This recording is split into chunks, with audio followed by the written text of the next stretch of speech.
Everyone, I'm Tiffany. I'm a master's student at TEC studying environmental policy and planning. I'm super excited about agrivoltaics. And today we have Tomaka from Berkeley Lab moderating, Iain from Solar Ag Services as one of the panelists, Jesse Robertson-Dubois, the economist, who will be here very shortly. And last but definitely not least, Kelliher from Nexamp. So we're super excited for this panel. Hope you guys will be too. Thank you for coming. Hey everyone, good morning. Power demands are set to increase by twofold within the next half century, and a high fraction of that demand should be met by carbon-free sources. Among the renewable energy, solar energy is among the fastest growing, with more than 2,500 utility scale projects in the United States alone today. The utility of these large-scale operations can be increased by propagating crops or grazing livestock, allowing for these parcels to serve as a dual purpose. Agrivoltaic experts from BlueWave Solar Agricultural Services, and Nexamp will discuss the future of dual-use solar technologies and what they have countered in the field to date. So we can start with Ryan. Yeah, sweet. Good to be here. Thank you for being here, everyone. And you're all in the right room. Energy is a good place to be. So I think it's smart to be here. So I'll give you guys a quick overview of how Nexamp thinks about solar grazing and why it's a big part of what we do. For a little background, Nexamp's grown quite a bit the last couple of years. You can see where our offices are on the top right here. We're active in about 18 states now. And we do community solar as kind of our bread and butter, where we're building these 20 to 50 acre fields and then selling to individual residential customers. And we have a whole bunch of sort of sustainability and environmental things going on. We're a big construction company. We're a big engineering company. So a lot of it is in that vein. You know, we're trying to electrify our fleet, that kind of stuff. And solar grazing is all a big part of this. Okay, so let's talk about, make sure I got this thing right. Okay, so let's talk about why land use matters in the solar context. Solar is always being compared to other forms of generation on the grid on all sorts of metrics. And one of these is land use. And as you can see down at the bottom here, solar is actually pretty good from a land use perspective, and it's getting better as we get better solar panels. And it's actually true that in the same area where you would put a nuclear plant and the clear area surrounding it where you can't build anything, if you cover that same area with solar panels, you're actually going to get the same peak power pretty much for most nuclear plants. It's not quite an apples to apples comparison because the nuclear plant's on 100% of the time, and solar's got a what we call capacity factor of only around 30%. But you know, it still remains true that it's actually a very energy dense type of thing to do. And you can also see down here why we're not flooding more land for hydro, because it's not a great use of space. We can put the same amount of energy in about 10% of the land with solar panels. So you know, that's why you don't flood most of the country for this stuff.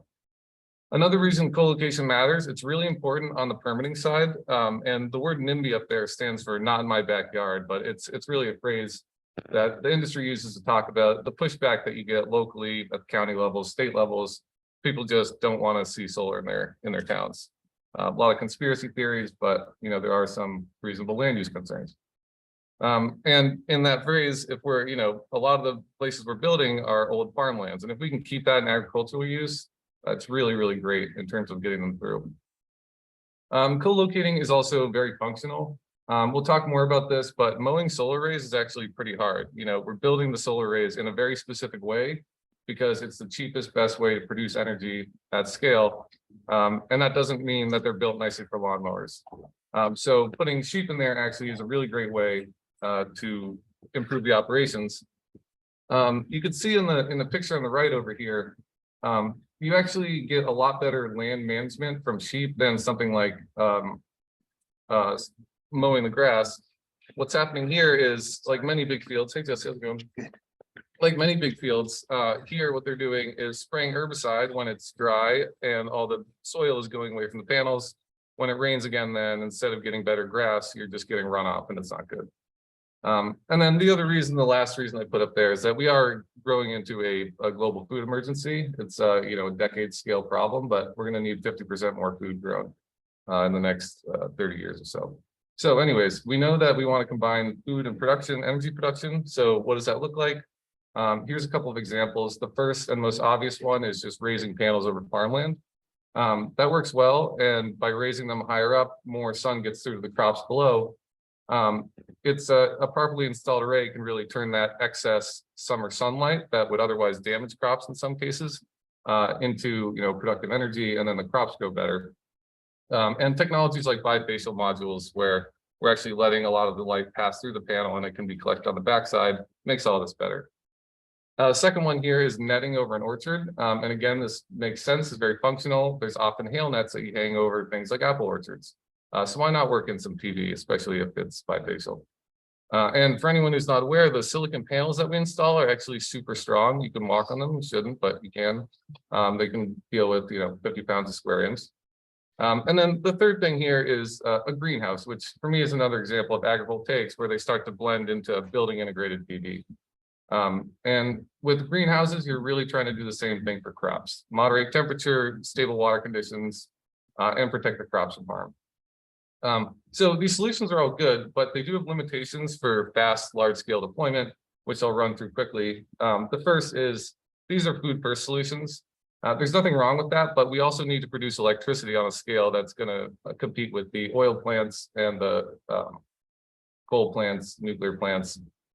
So we need an agrivoltaic solution that fits really well with the scalable energy that we're trying to do at Nexamp.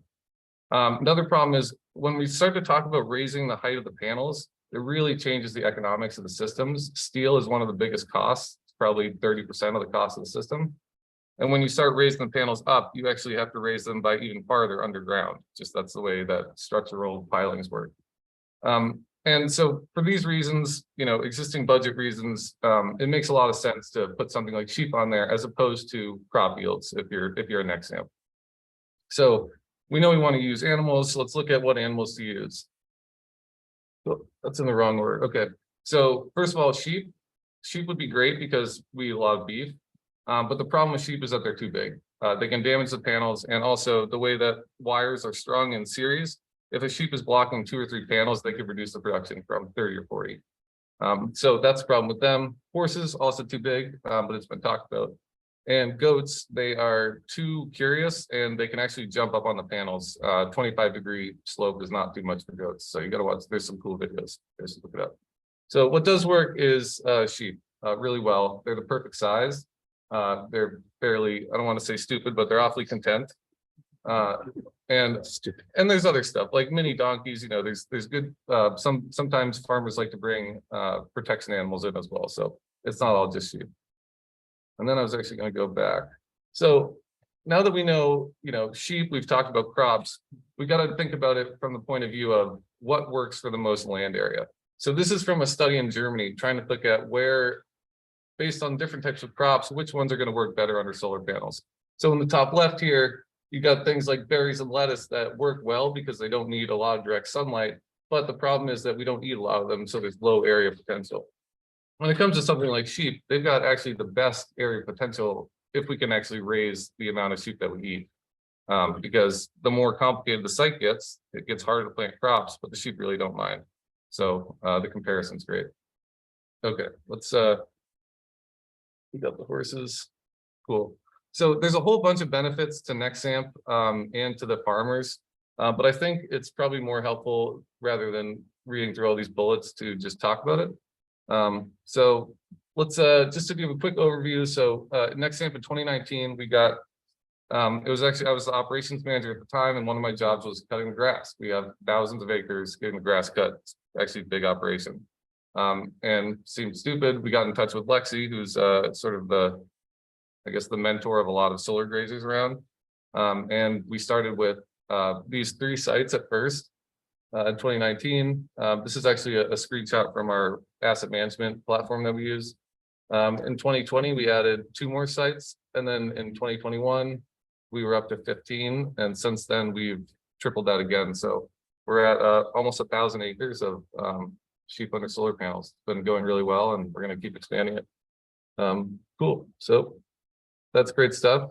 If anyone wants to reach out, talk about this stuff, it's great. Send the slides out, hopefully. So yeah, thank you all. So, oh, yeah. Oh, yeah. Okay. Yes.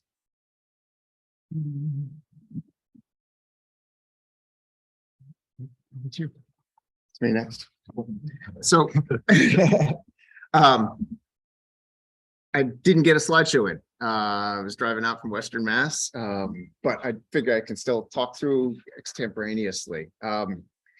BlueWave was founded in 2011. Original focus really on community solar and very much focused on trying to make solar work for communities and expand access to renewable energy for everybody.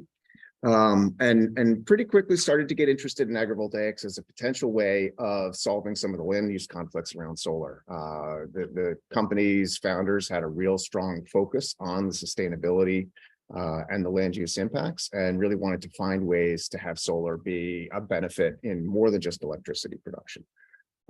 So our strategy is we're involved in getting the agrivoltaic incentive program in Massachusetts started. I was not involved with the company at that point, but on the outside was working as a farmer and was working with American Farmland Trust with land conservation. I come at this as a farmer and as a farmland protection advocate. So when people in the land conservation community were starting to bemoan, oh, there are these solar developers showing up with too much money for these 30-year contracts. They're ruining our chances of doing farmland protection. But in the next meeting, the next week with the same people, we were going, oh, the state isn't funding farmland protection anymore. We're not getting the job done. We need more money. This light bulb started to go off in my head. Like, hang on, 30-year contracts with too much money sounds a lot like a way we could get farmland protection done. At the same kind of time, just driving by conventional solar arrays, as a farmer, I'm looking in and I'm going, the grass is getting green inside that array underneath the panels earlier in the spring than it is outside the fence. It's staying green later into the fall than it is outside the fence. In August, when it gets dry and all the grass starts to go, farmers call it senescent or just burned out or headed out because everything is turning, putting all of this energy into producing seed so it can produce the next generation of grass. It's not good forage. The quality goes down. You don't want it for hay. You don't want it for pasture. Farmers call it summer slump, right? Well, in August, inside solar arrays, I'm seeing green grass. And I'm seeing greener grass under the panels than I am in the aisles. So these things just came together for me. BlueWave's strategy has been focused very much on trying to really work out how to do the more challenging form of agrivoltaics with crop production and grazing for cattle, et cetera. I actually didn't come back to BlueWave directly from American Farmland Trust. I did some farming in between, and during when I've gone back and forth from professional work to professional agricultural work. Actually started with grazing with Nexamp. During that in between period, my family runs sheep and goats and has a lot of background in crop production as well, very much focused on community supported agriculture, direct market, farm stand retail.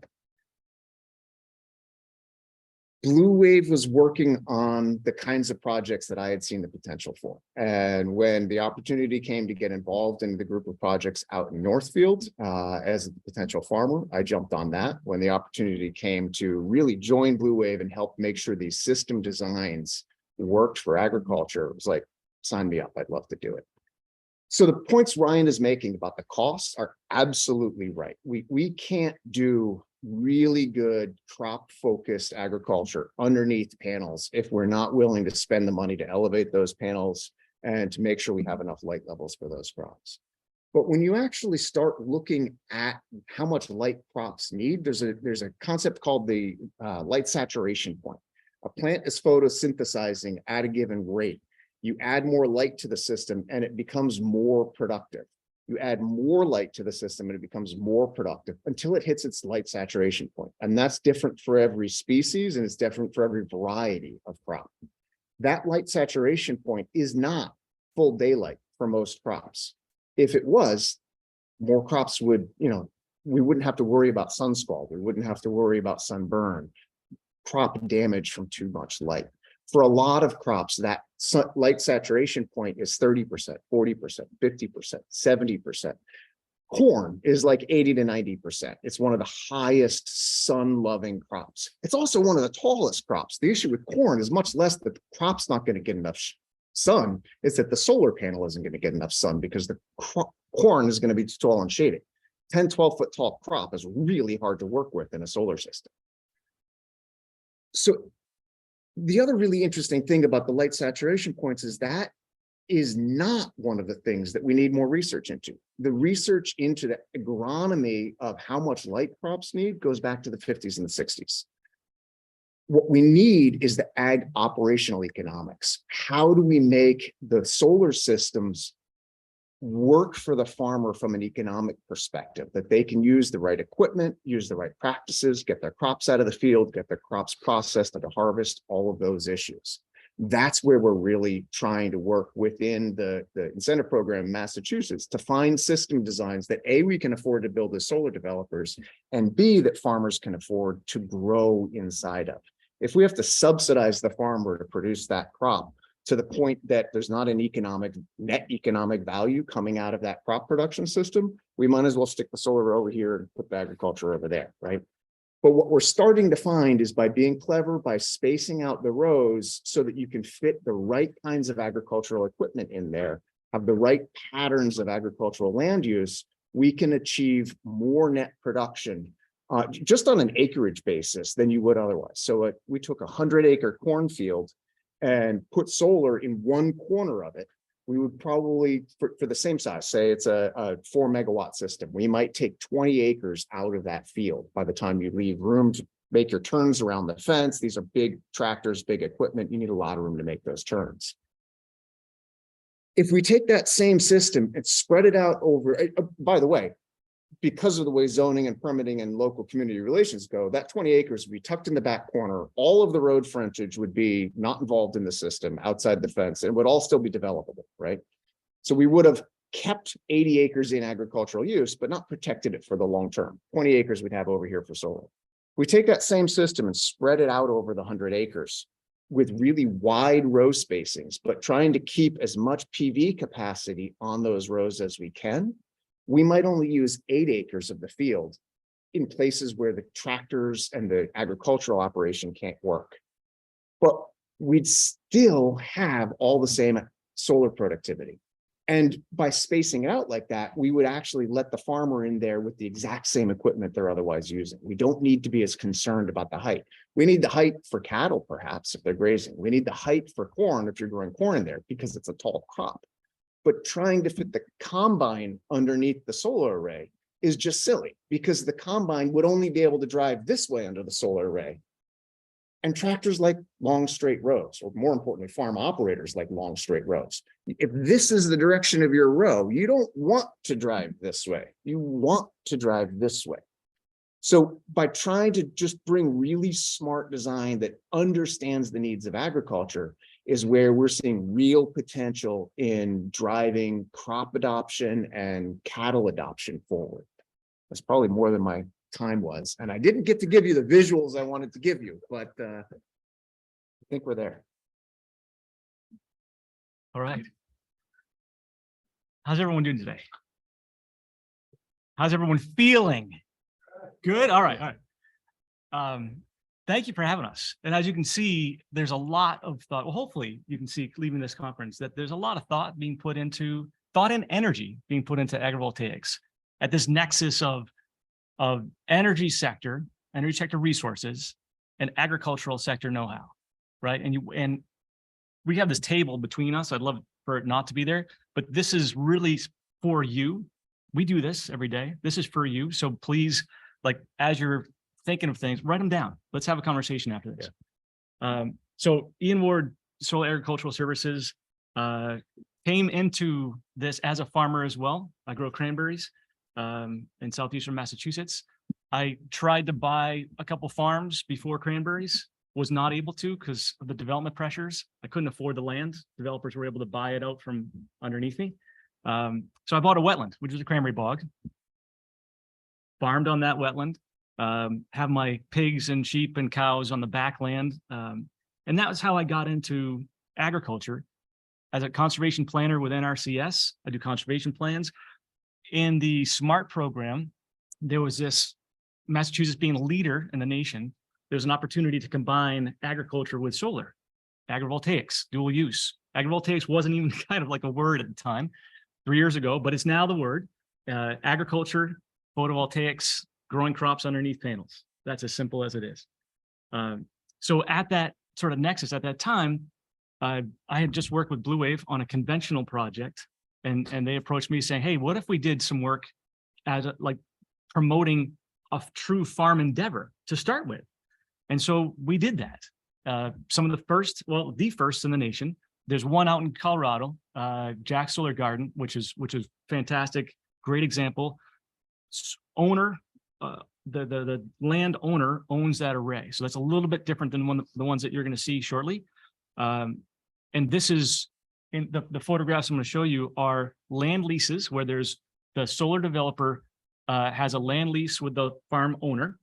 The farm owner may not be the farmer, but there's also an agreement with the farmer that will allow them to produce a crop, as Ryan and Jesse were talking about, whether it's grazing or vegetables. And then the big picture is, how does it all fit in with policy? And that's why we're here today, thinking about policy. What's the next step? And I'll have a couple notes to leave you with. So that's me. This is soil cultivation. So this is under a project in Grafton. These are all Massachusetts projects. This is a BlueWave developed AES owned project. We had to prepare.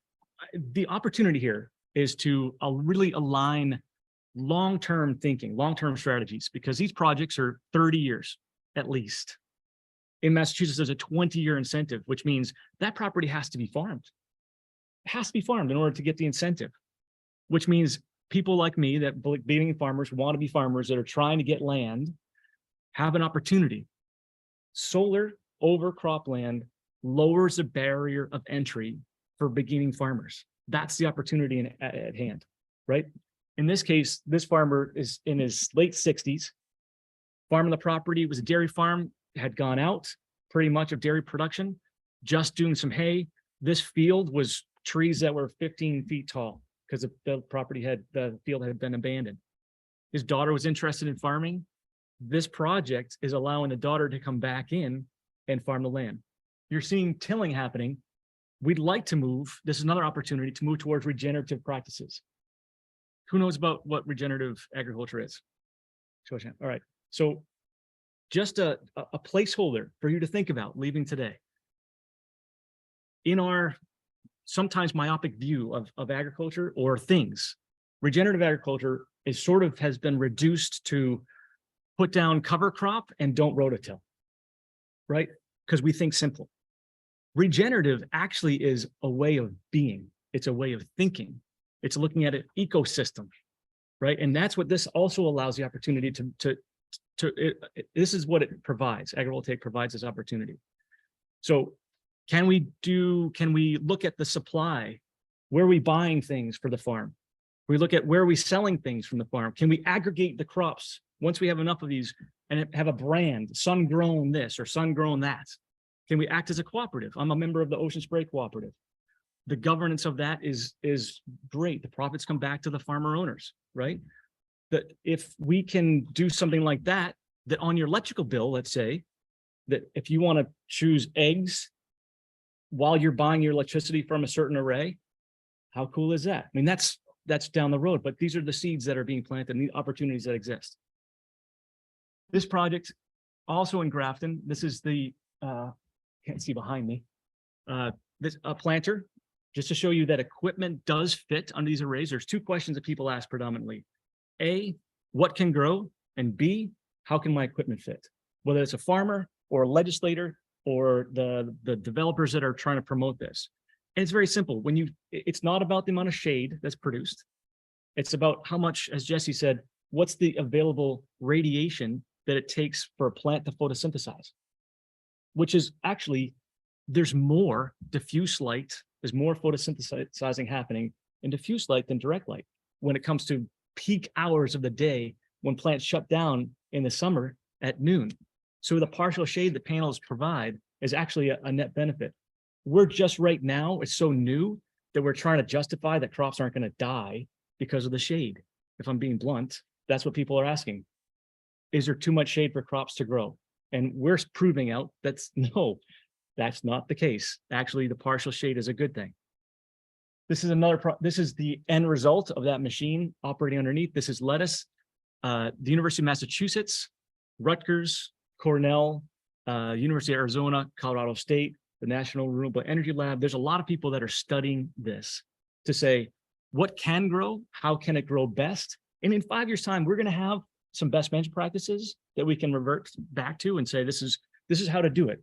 Right now, what you're hearing up here, and this is the opportunity to ask questions, is that we're figuring out. We're all in this together. We're Yankees. We'll get it done, right? The educational aspect of this, which may not to offend those that are actually studying this, but the study comes after the doing in this case. We'll do it. We'll provide an arena that scientists can study. So you can tell us how we can improve what we're doing, but we're going to do it first, because that's the only way we actually can make progress, in my opinion. This is another array. This is a fixed track array. So single axis trackers would be in the north-south orientation and track the sun. That's where projects are going now. But this one here, fixed tilt, you got to start somewhere.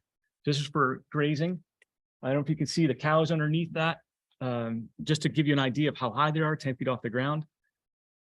This is actually a single axis tracker, different than the fixed tilt.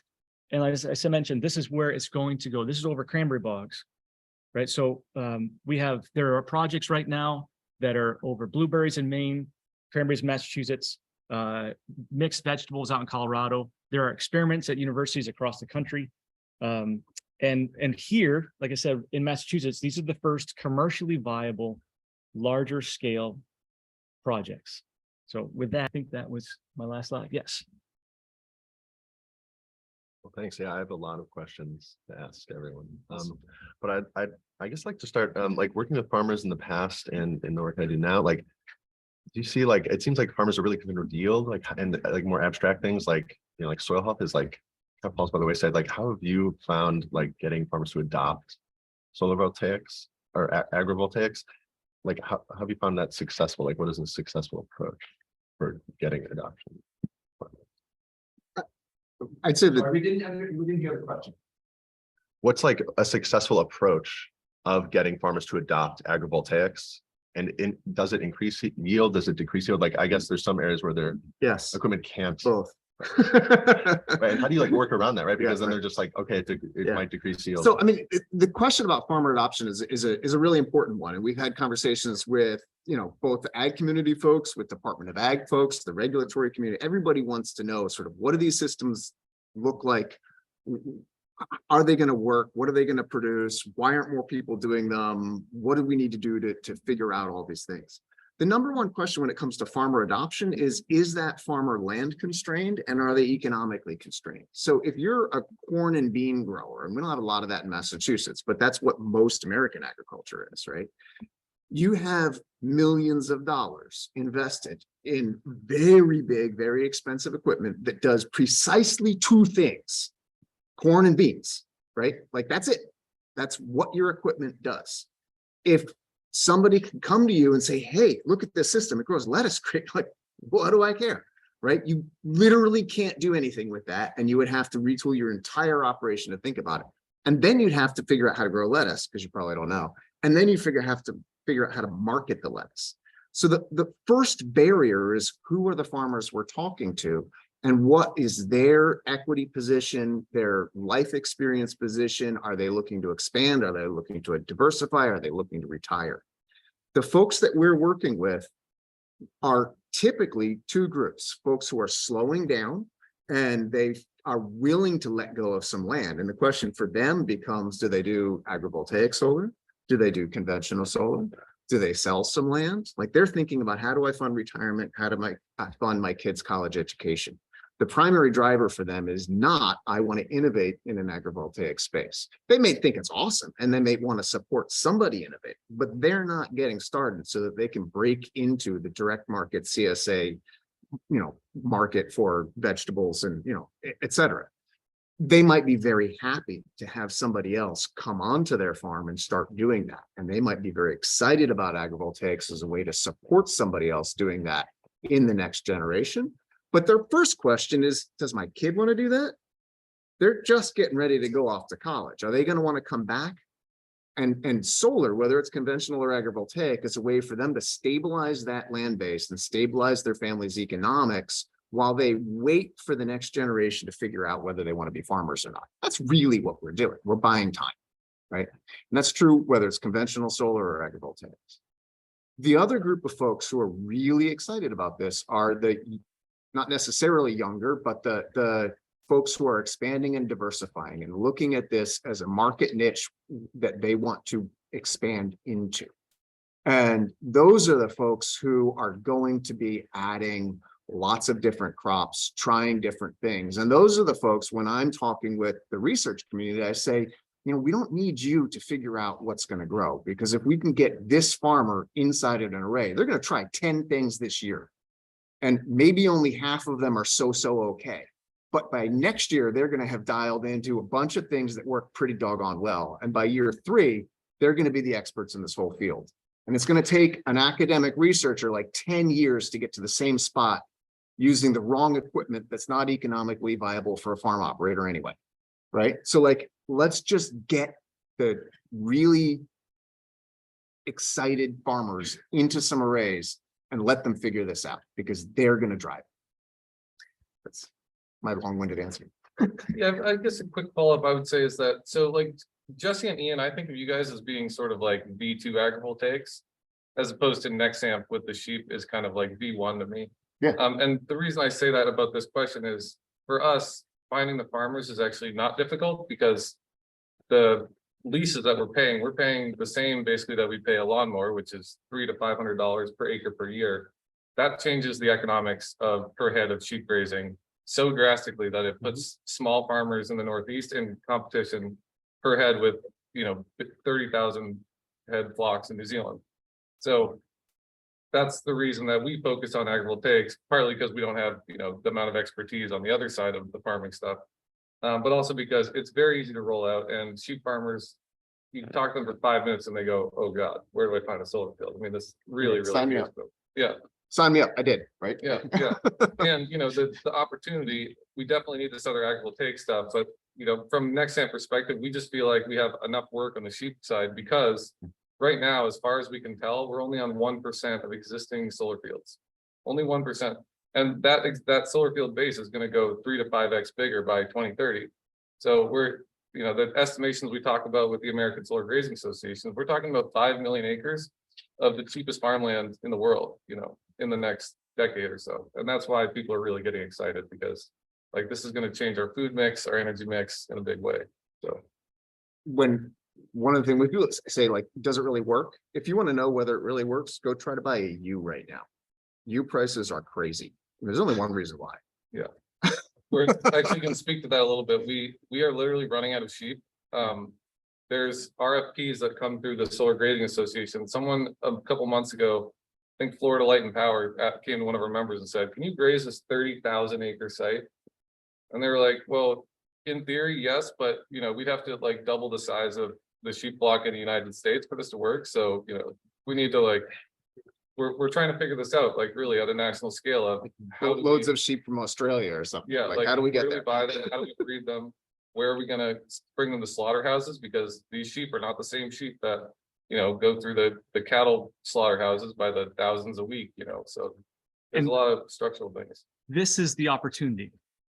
When we're talking about the nexus of energy sector, agricultural sector, you can see that this can be a combination. We can really embrace this, or we can do status quo.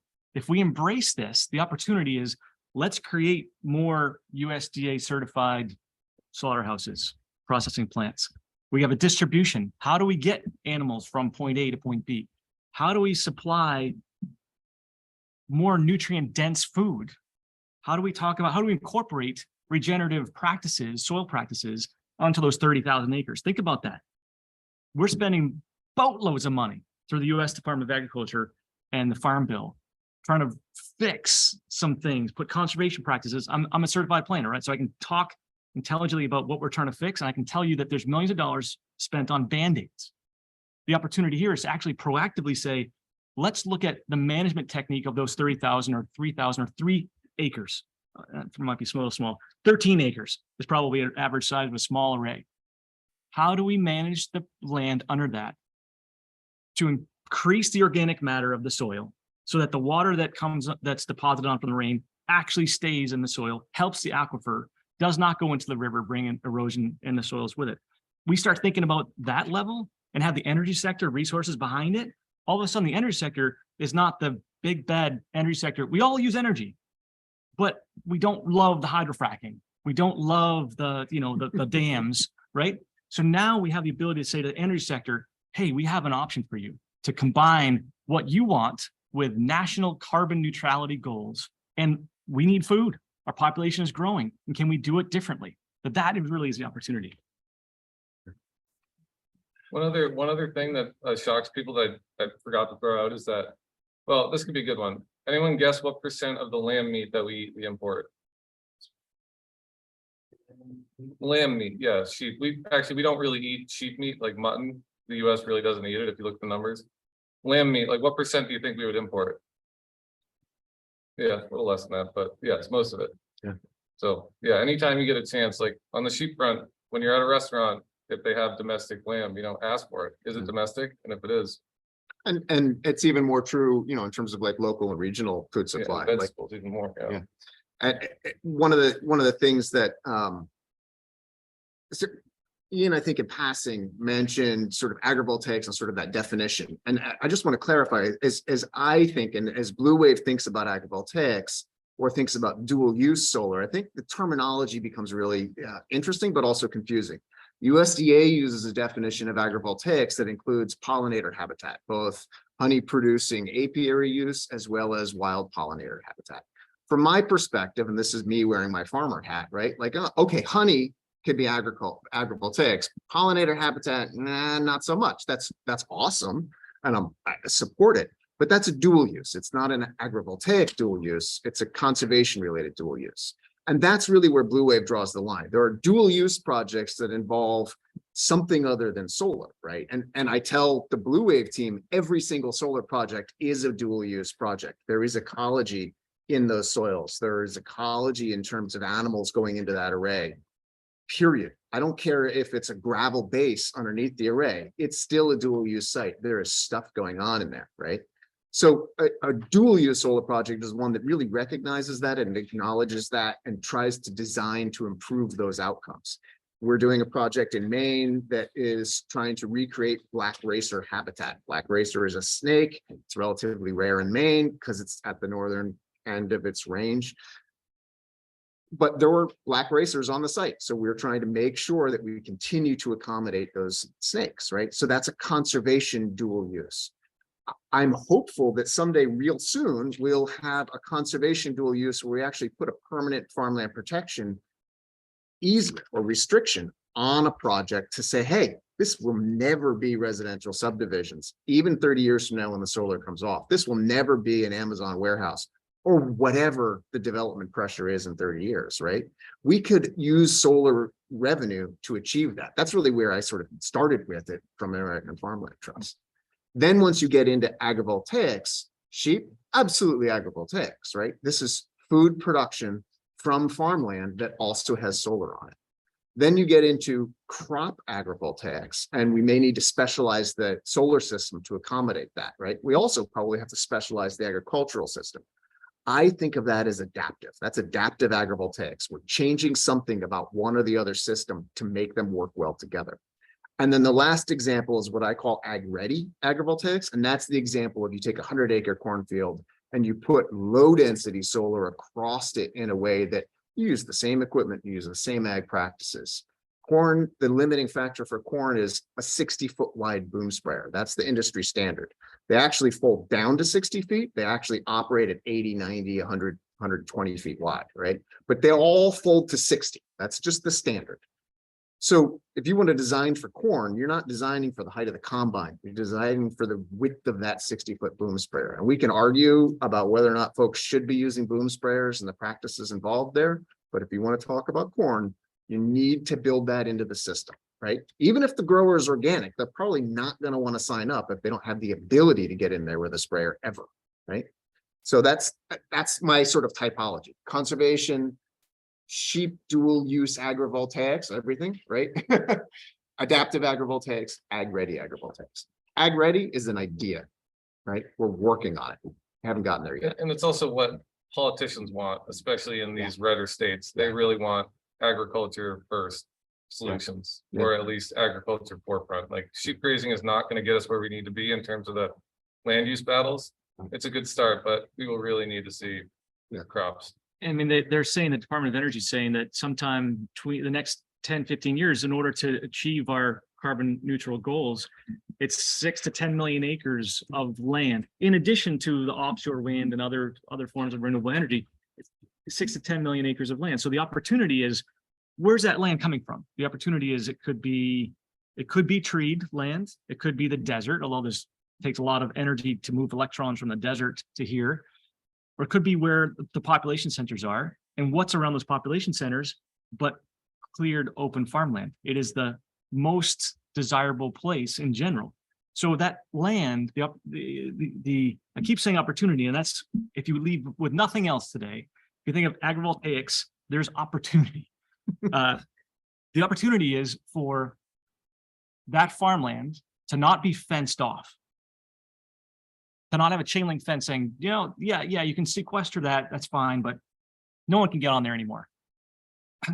When you talk about barriers to entry and acceptance of farmers, when you can present that your grandfather doesn't have to roll over in their grave, that you're putting this monstrosity of a thing on that land, and you can actually still farm it, then your monstrosity idea goes away. Oh, I can still farm this. Oh, the only thing I'm losing is the actual footprint of the post. Yeah, there's 5,000 posts, but if you actually add that up, it's not even an acre. Oh, okay. Now you start to change the paradigm of how we think. And we're not thinking about reducing the impact.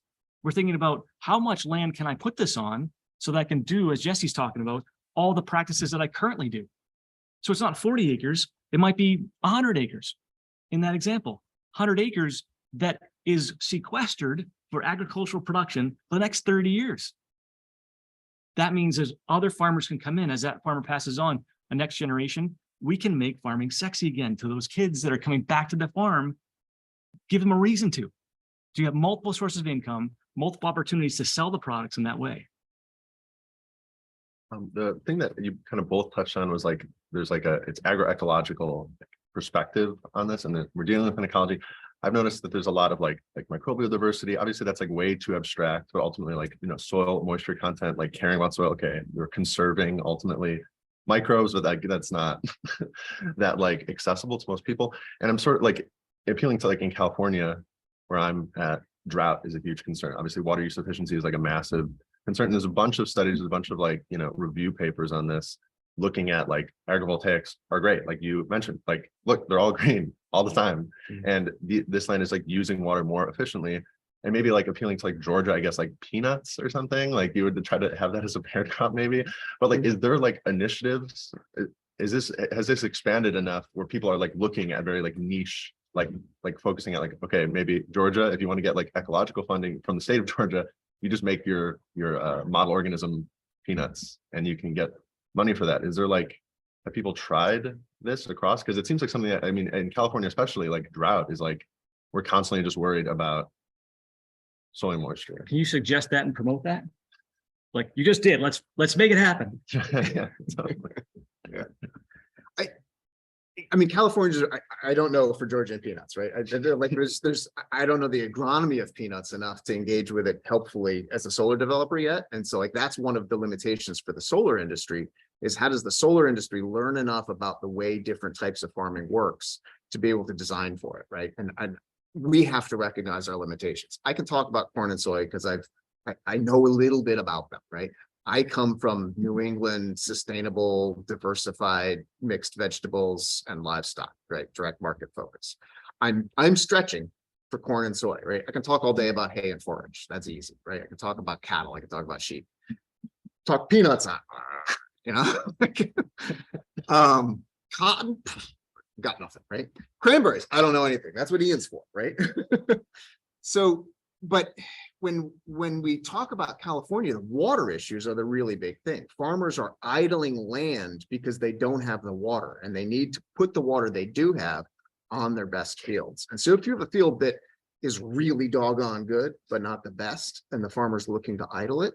You know, the Central Valley is where most of the vegetable production is happening, a lot in the northern part of the Central Valley where a lot of wine is produced. But it used to be all ranch country, right? It used to be a lot of sheep. It's interesting, when you go on the ASGA website and you look for grazers in California, you actually don't find very many. And the reason is that California has had an active prescribed grazing community within their sheep industry for years. So the network that's operating, that's for fire control, right? And so the network that's operating in the California grazing community is with the California sheep and wool growers, because they've been doing it for the past several decades, right? And so it's not that they're not grazing under solar in California, it's that the network pre-existed the idea of solar grazing as a thing, right? They were just out there doing prescribed grazing as sheep ranchers and started going into the solar industry, and like, it was no big deal. Nobody started talking about it. It was when we started doing it in other parts of the country that we were like, well, we need a network to figure out how to do this. California's doing it. So when BlueWave looks at California, we're trying to find those landowners who are water constrained and pulling back on their cropland, but we can put that land back into sheep production, right? As part of a solar facility.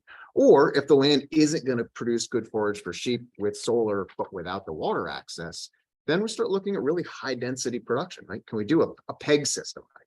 We like, do people understand like a 1P tracker, a 2P tracker, single axis tracker, PEG, high density systems? Is this, give me some head shaking, not, okay.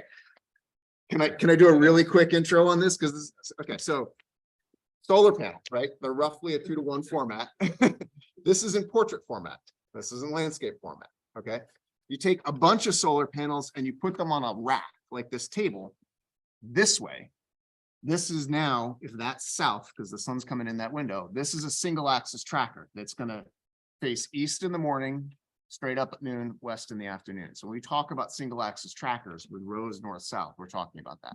A 1P single axis tracker just has the panels mounted on the torque tube that the panels rotate around in a 1-panel in portrait format. That's what a 1P tracker is. A 2P tracker is like that.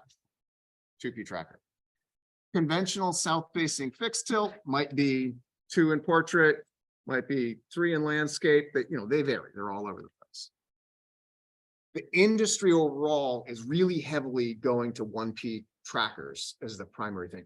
And a dual axis tracker is whatever the format rotation of the panels is. The whole thing is moving not just east and west, but also azimuth is changing over the course of the year, summer and winter, right? Those are expensive. I hope I don't annoy anybody, but go drive by a dual axis tracker field and find me a field that doesn't have one tracker that's off, at least, right? I mean, like, there's a lot of moving parts.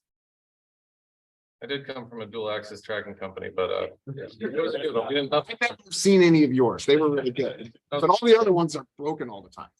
But yeah, I have a question about the economics of this, because ultimately we all know that that's what drives, not everything, but that's a major driver in terms of, you know, policy change and everything else.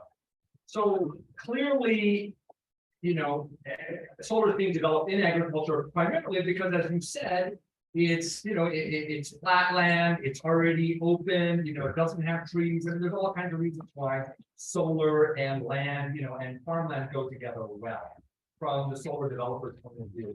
What I'm trying to figure out is that I'm hearing that there's more and more innovation to allow for wider rows, more spacing. I mean, I can come here from New York, upstate New York, where there's all kinds of municipal policies saying, no, we don't want solar development. We want to protect our conventional ag. And I understand why that's the case. But I'm hearing that there's more and more innovation in the solar to allow for more, I wouldn't say conventional agriculture, but for agriculture as it's been done and as families and generations of, you know, they want to see that continue. But I'm also hearing that there are some substantial costs to raising the panels higher, spreading them out. If you have more diffuse, I'm assuming that there are more solar panels. I'm not sure if that's the case. Is that what you're saying, Jesse? So here's my ultimate question: is how much more can the ag develop, solar development sustain before it no longer becomes economically viable. Nexamp saying, yeah, if you put it a lot higher, you've got a lot more steel. So what are the economics of accommodating agriculture better, which is what I'm trying to hear. And that's the direction this is going in. Well, I can just go first, 'cause I think you guys will have more complicated answers. For us, that's the whole reason we focus on sheep grazing. It's very easy. One thing that makes all this more complicated is that the financing for the field is done years before it's built. And when the financing is done, the plans are already made. So in order to get, this more bespoke process with trying to, like you're saying, it's more specific for the crops and for the solar developer. You really have to know well in advance, like BlueWave does, that we're going to do agrivoltaics everywhere. For Nexamp, we haven't gotten to that step yet. So it works really well because we have that management budget that has a crap ton of money to cut the grass. That's the biggest line item in any management budget for a ground mount solar array. So we can very easily ship that money without any concern, whereas I guess I'll pass it up there. Yeah, the management is a real factor, right? And that management budget is going to be there. One of the things with a high clearance array is now we have different economics on the management side as well. We're not worried about grass shading the panels anymore. We are worried about bittersweet and other vines growing up, right? So if we're in the humid east, right? Birds are carrying around bittersweet seeds. It's an invasive plant. It will invade every solar array. I don't care if it was a perfectly clean cornfield before you built solar there, you will have bittersweet in that array. If you're in the southern states, you will have kudzu in that array. It will happen, right? And it will take out your array. You have a single axis tracker and you have vines wrapping around your motor assemblies, and your torque tubes. It will cause real damage. It did. So, Yeah. So, but now the economics are different, right? We don't need to pay to cut the grass. We could just spray herbicide every couple of years probably, but we're trying to support a farmer to specialize. Maybe they need different tractors. Maybe they need a higher labor budget. That's where we start looking at those things. So there's an economic incentive that's needed to be able to afford the extra steel to lift it up, but we still need to be budgeting for supporting the fact that we're asking farmers to have operational inefficiencies in some way. I tell the BlueWave team, it's not a subsidy. We don't want to call it a subsidy. We're not paying them to do agriculture. We are paying them because we're asking them to farm in different ways, with different equipment, with higher labor costs, with higher insurance requirements, and because we want them out there looking at that solar array and saying, oh, we got fines coming in over here, I got to go deal with that. And we want the farmer to go deal with that so we don't have to come out when we send an O&M team out to make sure that the tracker mechanics are working, to check that all the bolts are tight. We don't want them going, oh, geez, we got bittersweet out here, but I didn't bring a weed whacker. Now what do we do, right? Like the farmer can add value in terms of the efficiency of that system. Nexamp can call me up and say, hey, can you go check out this part of the array? And I like those calls. I don't like the calls where they go, oh, we just flew it with a drone and we see stuff poking through the panels. It does happen, right? Like no agricultural system is perfect. I got really embarrassed when they call me and tell me they've got a problem with what I'm doing. I love it when they call me and ask me to do them a favor and go check on something. That's where the synergies are. I don't want to say that we can do agrivoltaics without an incentive. We need the incentives for the equipment. Even if we're talking about just spacing the rows apart, that has real costs in terms of the economics of the solar facility. We have both land rental costs, which maybe if the farmer has 100% productivity in between the rows, we can negotiate based on megawatt cost rather than acre cost, but we still have cabling. That we've got a whole lot more cabling, and that cabling is all trenched. And because it's agricultural, that cabling is all down below 4 feet. So it's deeper trenches. There are real costs involved in that. If it's a big array and we're talking DC cabling, that's expensive cable, right? If we're doing string inverters or trying to put small centrals out in the field, it changes all of your electrical stringing. It changes everything in that system. Those have real costs. It's easy to sort of go like, yes, cabling and wire. It's not, the panels are expensive part. Those are real costs. And for BlueWave, we focus on the community solar distributed generation scale as the place we do agrivoltaics for the simple reason that that's where we can access the retail value of electricity. And we can use a portion of the retail value of electricity to pay for these things. Because even in Massachusetts, with a 6 cents a kilowatt hour incentive, it's not enough to pay for the additional cost. We need the retail value of the electricity to do it. In the states where there isn't a community solar market, it's a utility scale market. You're not going to see anything other than sheep. It's just really simple math. Yeah, the portion of cost that is the steel and the wires goes up really high in terms of the total cost of the system percentage wise as the field gets bigger, just because, you know, the permitting and labor for a 1,000-acre site is all a little bit immaterial, but the steel still scales up. There's and I'd love to hear your question, but just to add on to that. At Solag, my company, what we end up doing, not everyone is a BlueWave or Nexamp. And so in order for this to work as an industry, as a thing, we got to talk about it in a big picture. Costs may increase up front. They will increase. Let's just assume that they will. But let's look at the soft costs that you're incurring. If you get sued by a butters, if the community is up in arms and squashes a project because they have solar fatigue, upstate New York is a good example, right? If you start, and these are progressive companies that and that are backing into things. If we can have this conversation more and start now for those projects that'll happen in 3 years from now and say, look, this is the resistance you're feeling now. It's probably going to increase. Let's engage with the farmer up front. Let's put into the pro forma certain things, and let's think about those soft costs that you otherwise are occurring. And can we effectuate a change in policy that you're paying industrial commercial tax on the real property that panels are located on? What if that stayed agricultural? That's just a policy change. That's very simple. It's farmland, it's taxed at current use now. Just keep it that way, because if the towns and the county and the state and the federal government says it's agriculture, it's agriculture. That's tens of thousands of dollars of savings that can get put back into the infrastructure. So you had your hand raised.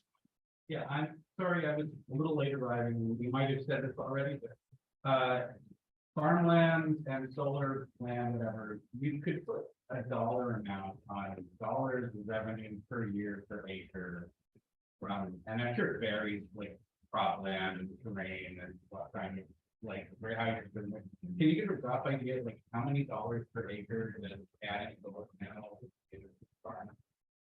Is it a significant percentage? It's significant. Yeah, and that's why people are switching, because there's really no crop you can farm that's going to make you the same per acre. I mean, we're in the old days, like for 2014, there were some leases in Massachusetts and New York that were like $6,000 an acre a year kind of thing. Like huge money. I mean, really big. Like now it's probably 1,200 or something, I would guess. Haven't looked recently, but I don't have a sense of that. So for reference in an agricultural context, the best farmland in Massachusetts is out in the Connecticut River Valley. The big pieces of flat river bottom land, best soil in Massachusetts, some of the best soil in the country. Some of the fields are 20, 40, 50, 100 acres at a shot. That 100-acre field I was talking about is a real field out in the Connecticut River Valley. The biggest commercial growers out there for land that has irrigation, right? There is a pipe into the river that you're allowed to pull water out of, right? I'm not talking about the cost of the pump. I'm talking about the cost of the permit, right? $400 an acre as a rental value. And so it is a real material difference. There are other, in Eastern Mass, diversified direct market, there are folks who pay probably more than that on some things. I have no idea what bog rental looks like, but like, we're not talking about thousands of dollars an acre as a rental value for agricultural land. People ask me, like, what are the right standards? What do we need to know about the solar system to know that it's a good agrivoltaic system? What should we certify? What, the state has rules about height, about spacing, about shade levels, all of those things. I say, at the end of the day, we could reduce the whole equation and all of the standards and certifications we need to one metric, which is what's the ag rental value with the solar on it? If we still have ag rental value, if somebody who's not the landowner would pay to rent that field to farm on it, we have real agricultural value. That, we don't know what that number is yet. we're working towards it. Right now, the competitive cost of mowing is setting sort of where the market for agrivoltaics is. I expect over time that on crop agriculture, not on sheep, I think sheep will probably stay the same because there just aren't enough sheep in the country, right? And mowing costs aren't going to change that much, although we'll see what the robotic mowers come. As I think the thing the sheep grazers are worried about is the robotic mowers, right? They shouldn't be. Good, I'm glad to hear it. But for crop agriculture, we could see that number come down. We could see that number hit zero. We could see that number go into a positive ag rental value for agrivoltaic farmland. Because as a farmer, when particularly if you're a growing, expanding farmer, access to land for the long term is the thing that lets you go to the bank and get a loan for a new piece of equipment, or for bringing on additional staff, or for picking up additional acreage. That's what lets you finance your own growth. And so if you can go to a solar company and get a 10-year contract when the general contract in your area is year to year, that has real material economic value over and above the ground itself. So I love that question because this comes up in permit hearings. When people don't want the NIMBY, people that don't want solar to happen. And state policymakers are saying the same thing in a genuinely concerned way. They're saying, well, okay, this sounds good, but we really want it to be a farm first, solar second.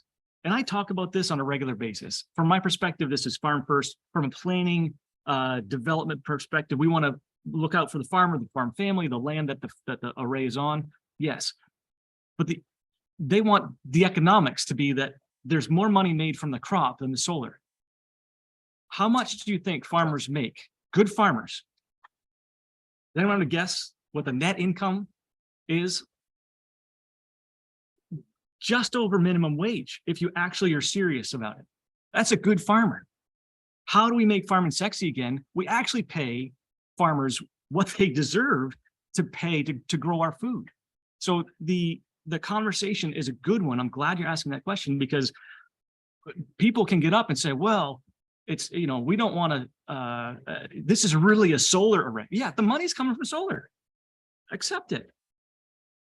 That's not something to run away from. That's why most landowners are like, yes, please bring the solar here. So we're saying, okay, combine the interest from the farmer, the landowner, wanting that residual income. They can just head off to Florida and retire because their median age is 68.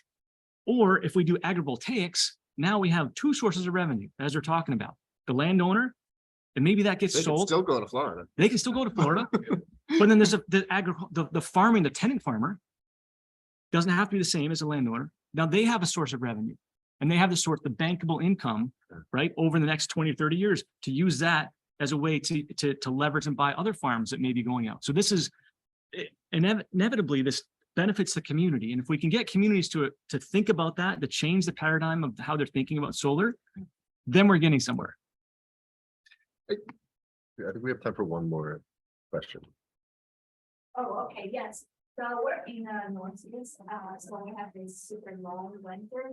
So compared with the West, we have much lower output.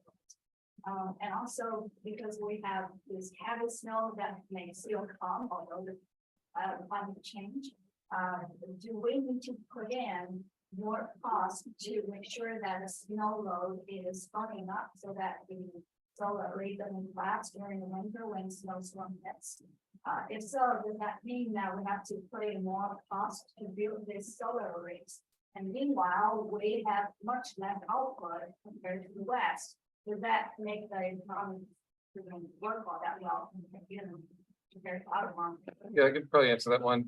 Basically, it's not a problem.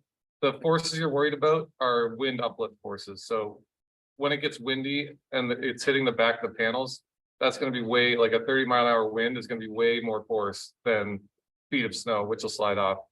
In terms of out west, if you take like the total sunlight that hits the irradiance that hits like Boston versus Las Vegas, they've got about 50% more throughout the year, but local incentives are more important. And that's why there's more, distributed solar here than in Nevada. It'll come there, and it is coming there, but local incentives more important. People on the structural engineering, people ask about, how do you accommodate cattle? They're big, they're strong, they're going to break the system. Well, they're going to break the glass panels, right? I mean, 50-pound loads are one thing, but 1,000-pound animal is another thing. So if you Which get, lawnmowers break all the time. which lawnmowers also break all the time, right? Yeah. You get those panels above where the cattle are going to break them, and your wind loads at that point are the driving factor, right? You can have that 1,000-pound animal scratching its shoulder on it as hard as it wants. It's nothing compared to a 30-hour wind on that whole rack of panels, right? And so the structural engineering here is about, do you need the height for cattle? That's a hard thing. You need the height for cattle, right? Do you need the width for a piece of farm equipment? That's a hard thing. You need that. The Northeast is great for sheep grazing because we have more snow on the ground that we're engineering for. So our panels, the bottom drip edge is usually 3 or 4 feet rather than 18 or 20 inches, right? In parts of the country where they don't have the snow loads, they have lower panel heights and it's harder to fit sheep into that system well. In the Northeast, it's great. Farmers use a net that's typically 30 inches tall as like the standard for doing rotational grazing inside an array. So one of the things I look at is, do I have 3 feet? Can I run crosswise underneath the rows? Or am I going to start shorting out my net? Because then I can't control where the sheep go and I can't get good grazing control of vegetation. It's dynamic. We're back and forth. And to your question about the cost, I know we're running over time. I'm sorry. I was one of those like new farmers. I said when I came to BlueWave the second time, I came as a farmer first. I was the prospective farmer in that 70-acre array in Northfield. 2 arrays covering 70 acres, a 3rd conventional array. This is one of the most ambitious agrivoltaic projects in the country right now, completely on hold because of a lawsuit from a neighbor backed by an environmental organization from Eastern Massachusetts. But what brought, it's just, that's the limiting factor, right? What brought me to that as a farmer is I didn't inherit a farm. I don't have land. I'm resource constrained as a farmer, right? Like the BlueWave gig is good in terms of a salary, but I don't have the capital, right, to go start up a full-scale farming operation. And with land values what they are, that wasn't going to change, right? I could pick up this rented land or that rented land, but I was seeing the opportunity for grazing. With Nexamp, I've been able to now, after a couple of years and showing that I'm not a complete flake when it comes to keeping the vegetation off the panels, I've been able to go to a 5-year contract, and I've grown from an initial 25 acres to over 150 acres this year. And I've now got 5 years in front of me. So I can start really thinking about the equipment, about buying those additional crazy expensive ewes, et cetera. When BlueWave came to me and said, hey, we're thinking about this really big array in Northfield, 2 arrays. And I knew the landowner and they said, we should call Jesse, okay, great. That everybody is focused on that as being like it's really good floodplain land. It shouldn't be used for sheep. It's like, guys, this isn't a sheep array. This is a hay array because winter is coming and I need to be able to feed those sheep. And so now with land, with conventional solar, I'm not limited by pasture land at all, right? What I'm limited by is how many ewes I can get my hands on and what my hay cost is. Well, that's where BlueWave is. So I'm leveraging me, this is me personally, take off the BlueWave, jacket, right? Me personally as a farmer, I'm leveraging land from Nexamp and other solar companies that I can graze on and land in a BlueWave array that I can make my hay on. Now my costs are down to labor and machines. And if I've got 5-10-year contracts, there's opportunity. Okay, I think that's our time. Yeah, sorry. It's okay.